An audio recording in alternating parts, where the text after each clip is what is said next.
Starfleet Battles, a Star Trek original series, Starship Space Combat board game. It's available at starfleetgames.com. You can order products through their Order Products button. We're going to look at the scenario books. $5. And the first book includes 50 scenarios and 2 campaigns. It also has an asteroid belt map. Scenario Book 2, also $5, contains 51 scenarios, a survey ship campaign, and an asteroid field map, and the 2 maps are different from one another. So we pull up the Scenario Book number 1 here. We've got a space dragon on the front, and we'll take a quick look here at the introduction notes. Scenarios are the meat and potatoes of SFB, the place where the rules meet the counters and combat begins. The scenarios in this book provide dozens of new challenges, and with the variations presented, you play hundreds of unique battles from this book alone.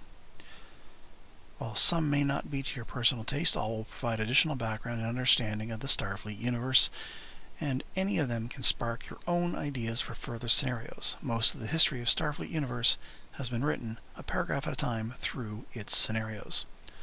Virtually all of the scenarios in this book are reprinted from the previous Commander's Edition. All have been completely revised and updated to the Captain's Edition rules, Doomsday. Some come from Commander's Volumes 2 and 3 or Commander's Supplements 1 and 3, some from older issues of Captain's Log and Nexus magazines. Some come from the out-of-print Module B. These scenarios range from simple Ha encounters with monsters to squadron through fleet-level engagements. Interceptors, fighters, dreadnoughts, all are present. Herein you will also find the method by which lowly frigate commanders rise to command, cruisers. So climb into the center seat and take command. So here in the table of contents you can see we have all sorts of scenarios. You'll notice that they list them as general scenarios, historical scenarios, monster scenarios, and campaigns. Now typically in each of these products that ADV puts out, they'll usually put in something about another product. And here's no exception. They put in a little something about the tournament barrier. I'll give you a listing of various groups that do playtest reports and the like. And questions. Every new product generates questions. Allow us to answer some typical ones before you write in to ask them. Why didn't you do 50 entirely new scenarios instead of just revising 50 old ones? Answer. Because all of the new players wanted the famous old scenarios from out-of-print products, and because a majority of old players wanted their favorite old scenarios brought up to Doomsday standards. Question 2. Why doesn't Module S1 include all of the old scenarios from Captain's Log and Nexus? 2 reasons. First, it was never intended to. Module S1 was designed to be 80 pages of the best and most important of the old scenarios. If we had included all of them, it would be much bigger, cost much more, and wouldn't be out until 1993. Second, because many of the old scenarios that are missing here were set aside for special uses, such as campaigns and fiction. 3. Where are the counters for the monsters? They will be presented in Module R1. And what we'll look at here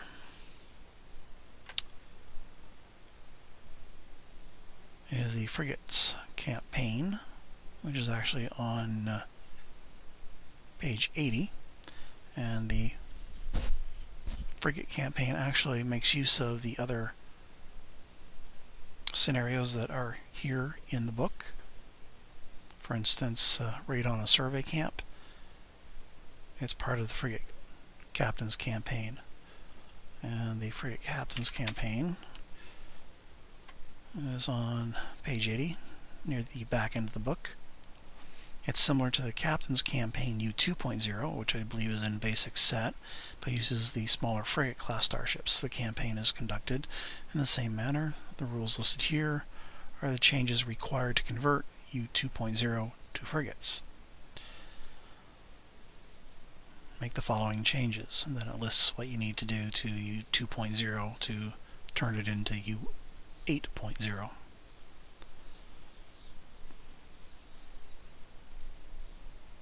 And it gives you some alternatives in the victory conditions. So in the scenario book, it has the various scenarios that you'll use to play the campaign. We will take a look at page 27. Supply Voyage, year 170. By Scott Abel, Kansas. The Klingons advanced deeply into Hydran territory during the opening days of the General War. Their strategy called for squadrons to seize key star systems, followed by rapid reinforcement and resupply. These resupply missions were often exciting, particularly this mission to the Hepron system in year 170.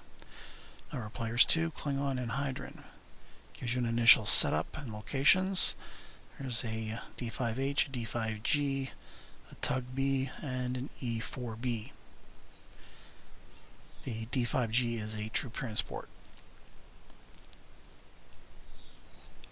And if you don't have those particular ships, they give you some substitutions. And the reason they put the substitutions in here is that at the time of the printing of this module, not all of the old SSDs had been converted over to Captain's Edition and were not part of the basic set or advanced missions. They were planned for other modules later, and those modules weren't out yet.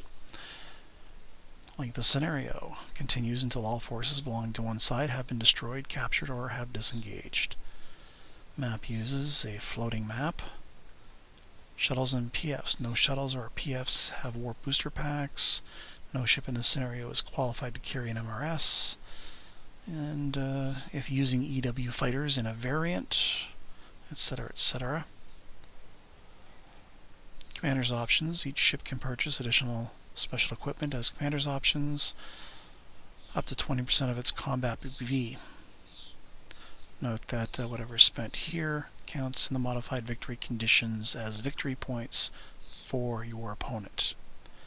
All drones are medium speed 20. Each drone-armed ship can purchase special drones up to the historical racial percentages as part of the commander's options items. And S3.2 allows drone ships extra points for this purpose. And the refits are as noted in SH 18.2, which is the initial setup conditions. Disengagement. The Tug D5s cannot disengage by acceleration unless they drop their pods. They can disengage by distance and direction F without dropping their pods.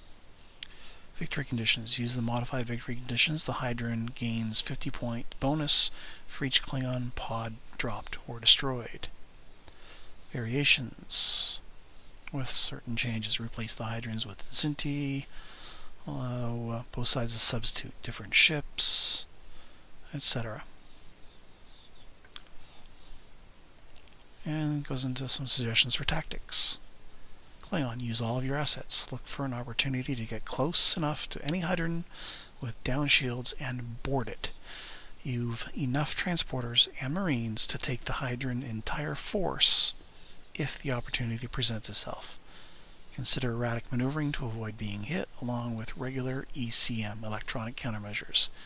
Any power left from that should be applied to tractor beams, looking for a chance to grab something. Have the E4 hang back. It does not increase your firepower much, and is a cheap kill for the Hydrans otherwise. Tactics for the Hydran. Range 5 or less will be the kiss of death for you. You must avoid it like the plague. This does not mean that you cannot dip in for a quick shot and then back out, so long as you do get back out before 15 plus Klingon Marines arrive to add your ship to the Klingon Empire's collection. Better never come closer than range 8, and even that only on the oblique to avoid being captured by a Klingon mid-turn speed change. Historical outcome: in a brief engagement, the Hydran force was severely mauled by these Klingon rear echelon units. It was a lesson the Hydrans would be taught again and again in the ensuing years, but it was also one that they would use and apply with a vengeance later. And we'll take a look at a scenario on page 55, year 160. So no F torpedoes and only G torpedoes, no S's for the Gorn, by Stephen V. Cole, Texas. In year 160, the alliance between the Federation and the Gorn was 3 years old. To counter it, the Romulans had entered into an agreement with the Klingons that resulted in delivery of several KR and KF-5R ships. The first of these were in service with operational units late that year, when the Romulans created an incident designed to test their new ships in battle. A battle balanced well in their favor. An old warbird ship attacked a Federation outpost and then fled into the neutral zone, drawing a Federation CA after it. The new Romulan ships, Proconsul and Tribune, were waiting in ambush, and the first test of these new ships seemed well under control. Unfortunately for the Romulans, it did not go according to plan.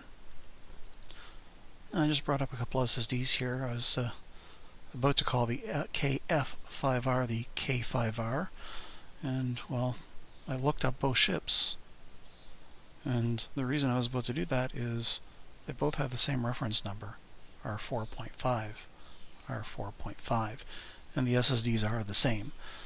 Basically, the KF-5R is the older designation, and they changed the designation to K5R later, I guess.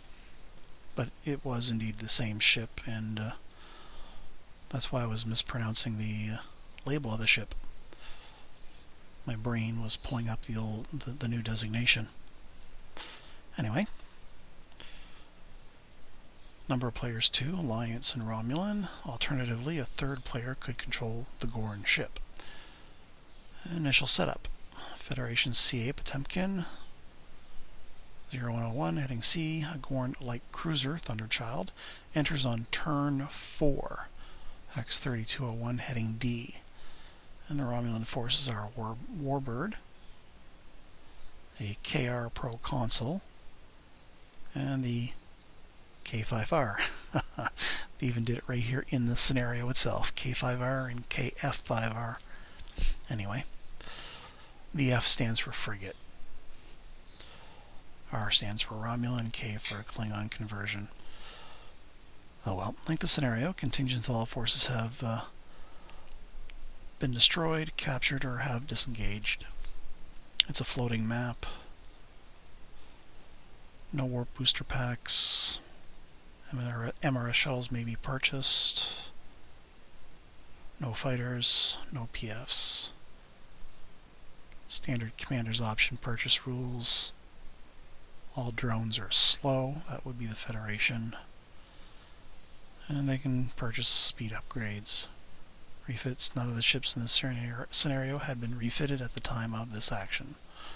Players should notice that enveloping and shotgun plasma torpedoes are not available at this date in year 160. Envelopers are available year 162. The warbird has a cloaking device installed. The other Romulan ships do not. The Romulans had believed that these new ships would be so powerful that cloaks would not be needed. Victory conditions: use the standard victory conditions in S2.20. Replace the BPV of the KR and the K5R. Sorry, not replace, reduce by 13% to reflect the lack of the cloaking device. And then there's some variations with other ships, balancing, etc. Tactics: Alliance. Think before you fire your first salvo of photons. Even if you do kill the warbird, do you really want to have empty tubes when the KRs arrive? It is questionable as to whether or not the Gorn CL is worth bringing into the fray, but without its plasmas and phasers, you are just too badly outgunned to win. Pay close attention to where any other Romulan ships move, including the warbird, as you never know when one of them will leave you a nuclear surprise. Nuclear space mines. In any case, watch that slow-moving warbird, as its plasma R will hurt if it connects. Romulans, look for an opportunity to tractor an enemy ship where the warbird can uncloak and release its R-torp. Get your allowed NSMs in the options and try to find a good place to lay them. The warbird actually has the NSM as part of its BPV. Try to bushwhack the Gorn when it arrives. The scenario was originally designed for inclusion in a box set of miniatures and included the 5 ships in the package. Original publication as 5050 in Nexus 5. And the last scenario we'll look at in this book is the flank attack. Year 180. Stuart Fraser, Ohio. During the opening stages of the campaign that led to Operation Remus, a small Romulan squadron struck in the flank of the main Gorn fleet. Diving into the rear areas, the squadron was intercepted by the Gorn version, or hunted down, the Romulan version, the carrier support group of the Gorn fleet. Gorn player, Rom player. The Gorn has an HTV carrier, 10 G12 fighters, an HDA escort, that's full Aegis, and a BDE, that's an escort. And that's with partial Aegis, or limited Aegis, whatever they want to call that. And there's 2 G12 fighters within 3 hexes of the HTV, already launched. And a HDD, that's a war cruiser. And the BDD, a war destroyer. The Romulans got a Firehawk K, Skyhawk A, 2 of them, and 2 Seahawks A. All Romulan ships are cloaked. They can drop their cloaks on the first turn. One or more ships uncloaking does not force any other ship to uncloak. Continues until all forces belonging to one side have been destroyed, captured, or disengaged. It's a floating map. All shuttles and PFs have booster packs. MRSs may be purchased. If using electronic warfare fighters, one of the G12s on the HDV is a G12E. If not using EW fighters, it is a standard G12. There are no PFs. And standard commander's options. Rules apply up to 20%. There are no drone-armed ships here. Refits. All ships in this scenario have received all applicable refits. The Romulan player must decide before the scenario begins whether his objective is to destroy the Gorn squadron or to move further into the enemy rear. This decision is written down. The written record is placed face down in a secure place in full view of the Gorn player and revealed to the Gorn player only after the scenario ends. Victory conditions use the modified conditions. If the Romulan objective is to destroy the Gorn force, the Romulan receives a 25-point bonus if all Gorn fighters are destroyed, and a 35-point bonus if the HTV is destroyed or captured. In this event, Romulan ships can only disengage in direction D or E. If the Gorns use a PFT variation of this scenario, the Romulans receive a 35-point bonus for each PF destroyed.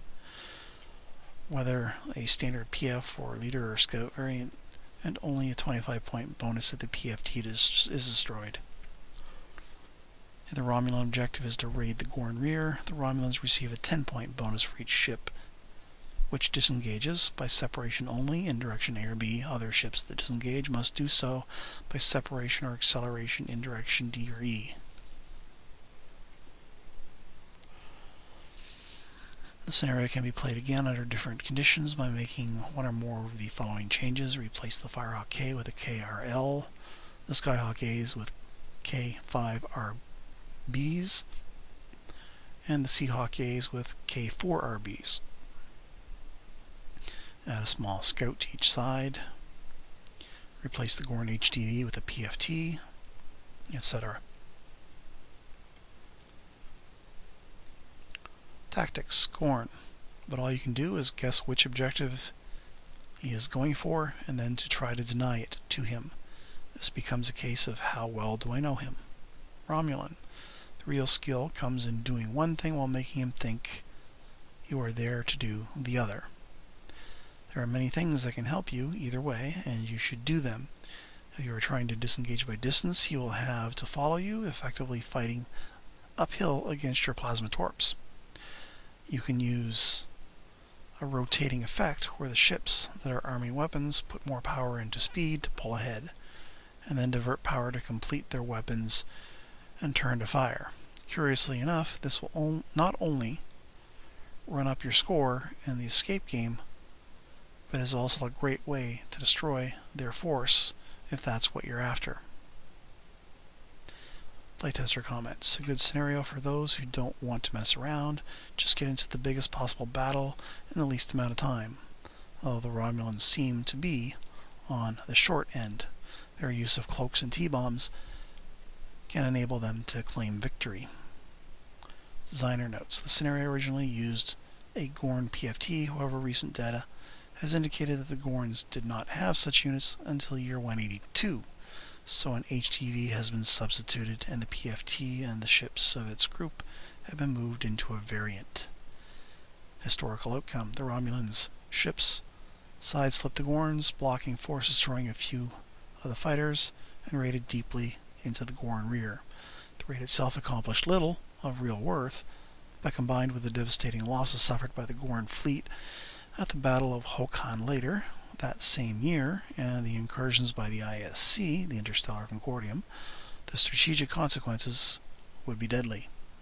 The Gorns felt that they could not both cover their own tails and support an attack on the Romulans due to their own recent losses and the increasing concern with the incursions of the ISC. The result was the draining of considerable Gorn assets away from the offensive, with catastrophic results for the Federation column, which would begin its dive into Romulan space later that same year.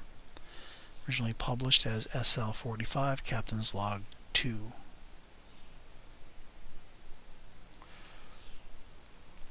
And that's all we'll look at in the first scenario book. There's a peek at the back cover.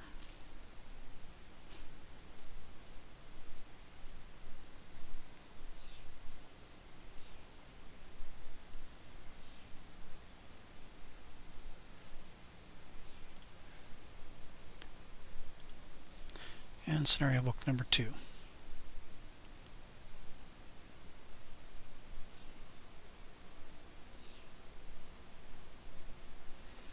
When it came time to plan Module S2, we faced a challenge. Well, there were still plenty of scenarios. From the old edition that needed updating, the new vitality of SFP was producing entirely new scenarios at a rate faster than the new Captain's Log format could accommodate. The solution, one you will no doubt approve of, was the design module S2 as a mixture of revised and entirely new scenarios.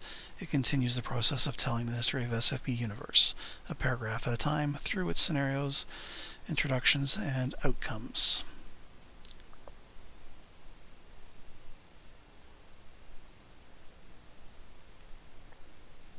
And there's an LDR Commander's campaign and a Survey Captain's campaign. And the advert for this one was about Prime Teams, a new set of rules that were coming out. So let's jump to page 6.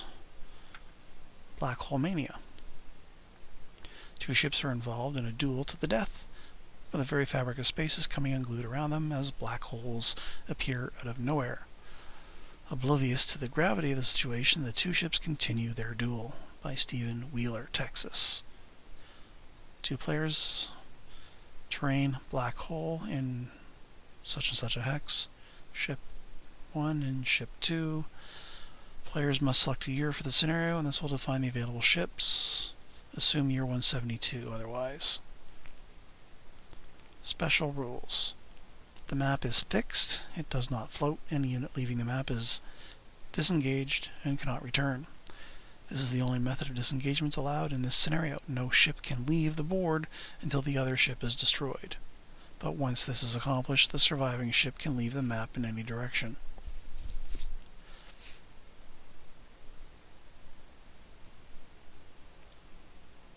Standard MRS and Commander's Options rules.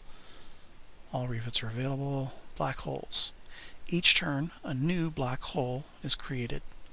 Black holes appear after the post-combat segment of Impulse 16. To determine where, roll 1 die to determine the direction from the immediate previous black hole, and 2 dice to determine the distance, again, from the immediately previous black hole. The black hole is placed in the indicated hex, but does not begin functioning as a black hole until the end of Impulse 32. And that continues on, turn after turn after turn. The black holes cannot themselves be pulled toward another black hole, although in reality they would.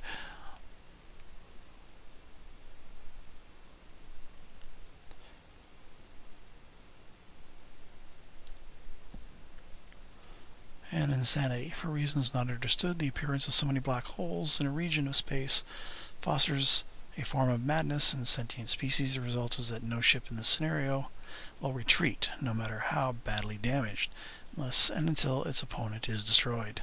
There is no negotiation and no possibility of surrender. Endgame. The scenario does not end so long as any unit with a crew on board remains on the map.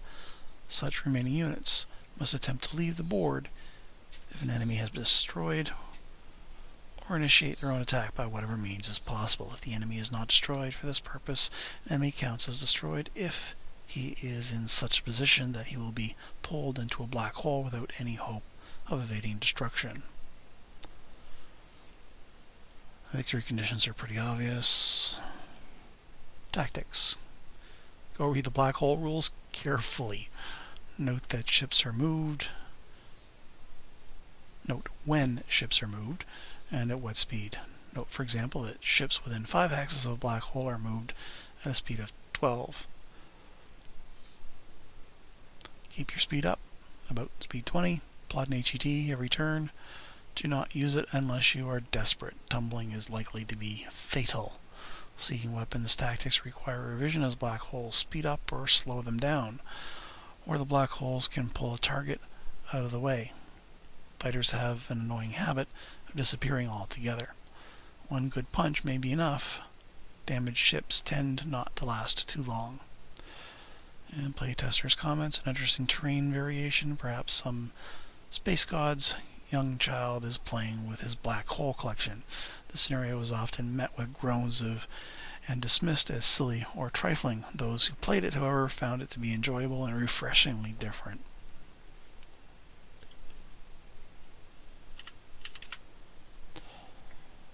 Operation Achilles, year 182, Jeffrey L. Moore, New Jersey. The aftermath of Operation Remus saw many severely damaged Alliance ships trying to make their way back to friendly bases. The Romulans, while large portions of their operational fleets had been savaged, were desperately trying to trap and destroy as many of these crippled enemies as they could. One element of the Gorn fleet assigned to Operation Remus planned to slip past the Romulan patrols by diversion maneuver. A small force attacked a Romulan outpost that extracted hydrogen from the atmosphere of a gas giant. Knowing this would draw the attention of the patrols, the diversionary force was ordered to keep the Romulans busy while the main element, which included the crippled DNF, sort of the TriStar, passed back into Gorn-held space. So we have a gas giant. The Gorn have a medium cruiser that's got an R torpedo and a war destroyer. The Romulan has a commercial platform, a KRB, and a K5B, and an SKA. The KRB is essentially a D6 converted to Romulan service, and it carries 2 S-torps, no F-torps. Like the scenario continues until all forces belonging to the one side have been destroyed, disengaged, or captured. Map is fixed, does not float. Any unit leaving the map has disengaged, cannot return. Romulan ships can only disengage from one side of the map ending in the 30s.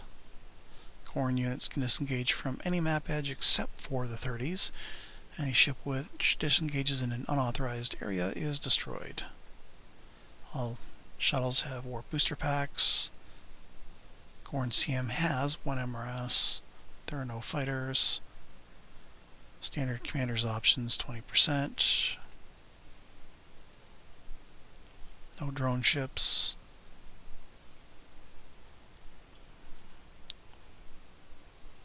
Refits are as noted. Delay sequence. The Gorn objective is to distract and delay the Romulans. The Gorns are attempting to maneuver a strike force past the Romulan border patrols. The following procedure is used to determine when the Romulans have detected the passage of the Gorn fleet. For every 32 consecutive impulses that the Romulan ship is uncloaked, it gains information. Each such Romulan ship rolls a single die at the end of the turn. In the final record stage, during the determine information from lab's step, and adds the result to a running total. Each Romulan ship and the base keep a separate running total. When the running total of any other Romulan ships equals or exceeds 36, the Romulans have detected the Gorn fleet, and all Romulan ships engaged in the scenario will attempt to disengage by leaving the map. The die roll for each Romulan ship may be adjusted by the following events suffered by that specific ship. Destroyed ship, crippled ship, ship takes damage, etc. The Romulan base.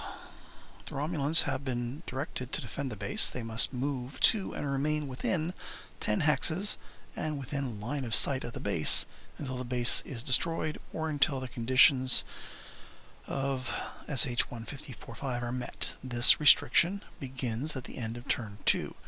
The Gorns receive victory points for each impulse that a Romulan ship is not within 10 hexes of the base. After the end of turn 2, the Romulans cannot self-destruct the base unless the Gorns are about to capture it. That is, they have boarding parties aboard it.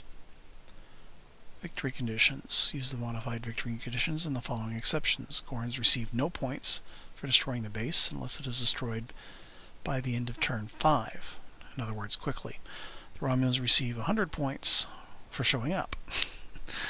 The Gorns receive 10 points for each turn before the Romulan ships leave the map. This is 4 points per turn for the KR, 3 for the K5R, and 3 for the SKA, in the event that some leave earlier than others. The maximum points are 14 turns for each Romulan ship. If a Romulan ship is destroyed, score it as 14 turns of delay. The Gorns receive 10 points for each impulse that a Romulan ship is not within 10 hexes of the commercial platform after the end of turn 2. This is per ship, and if 2 ships are more than 10 hexes from the base on a given impulse, the Gorns receive 20 points. The Gorns no longer receive these points after the base is destroyed. And then there's some variations. Replace various ships, balancing.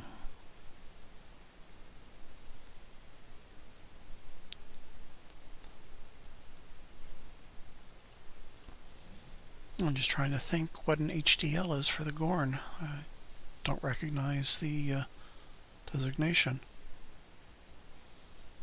Well, I'll have to look that up.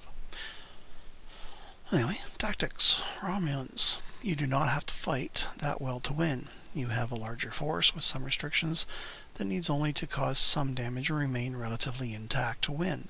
Every time you force the Gorn to turn off, you have bought yourself another turn to accumulate information. Gorn.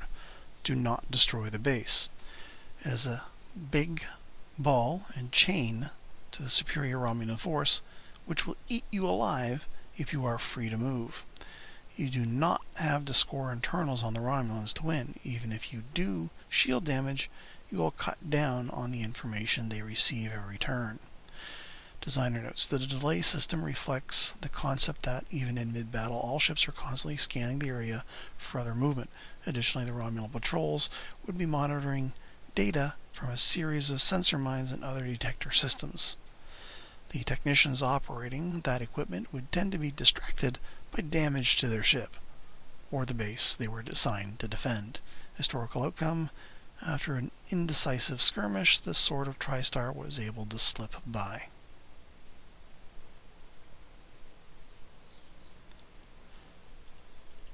And we'll take a brief look at the map that was included.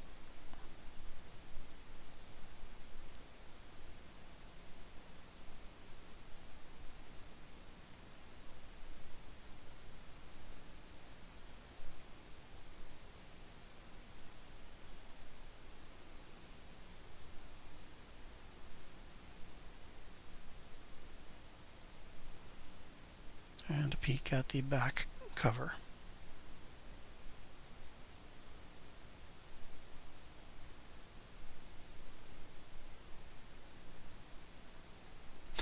Anyway, that's it for the scenario books for Starfleet battles.